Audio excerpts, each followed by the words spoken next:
आज की मांग 293 गुरु जी का यह एक चिंतन है। हर रोज हम जिनकी कथा सुनते हैं, ऐसे हमारे गुरुजी परम पूज्यपाद सद्गुरु वर्य श्री ज्ञान जीवन दास जी स्वामी कुंडल धाम वाले हम सभी को एक ऐसा चिंतन देते हैं। सुनिए, आज के ज़माने में ये बहुत उपयुक्त है।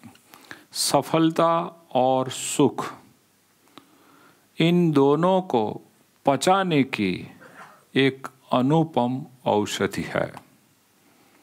प्रायः जब भगवान सुख देते हैं तब हम सुख में फंस जाते हैं, पचा नहीं पाते, अभिमानी अहंकारी आसक्त हो जाते हैं। या तो भगवान कोई बड़ी सफलता देते हैं तो सफलता को भी हम पचा नहीं सकते। एक बार सफल होने के बाद ऐसे हम पागल हो जाते हैं कि 100 बार निष्फल हो जाए या तो पूरी जिंदगी हार जाए। लेकिन इन दोनों चीज़ें, सुख और सफलता को पचाने की एक अनुपम औषधि क्या है, सुनिए। नम्रता और करुणा का स्वीकार करना। सुख और सफलता पाने के बाद भी नम्रता बनाए रखना, कभी भी नम्रता गंवाना नहीं। जब हम सुखी नहीं थे, सफल नहीं थे, तब हम कैसे थे? हमारे माँ बाप, बुजुर्ग, साधु संत, गुरु और भगवान सभी का आशीर्वाद लेने के लिए लालायित रहते थे, दिन अधीन बने रहते थे, सेवा करते थे और बार बार प्रार्थना किया करते थे। और एक दिन उनकी कृपा से हम सुखी हुए। लेकिन हम ऐसे अज्ञानी अहंकारी कृतघ्नी जीव हैं, बाद में भूल जाते हैं, नम्रता खो बैठते हैं।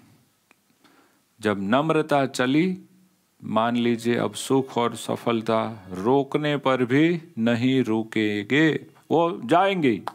इसलिए नम्रता सदैव बनाए रखना वो सुख सफलता को पचाने की औषधि है। लेकिन नम्रता कैसे बनाए रखें? नम्रता क्यों हम नहीं रख सकते हैं? इसलिए एक दूसरी चीज गुरुजी बता रहे हैं, करुणा का स्वीकार करना।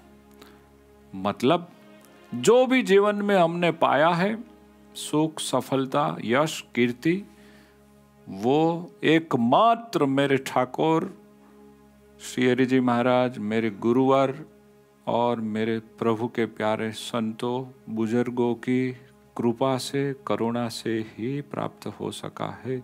वो हमको स्वीकारना चाहिए, भूलना नहीं चाहिए।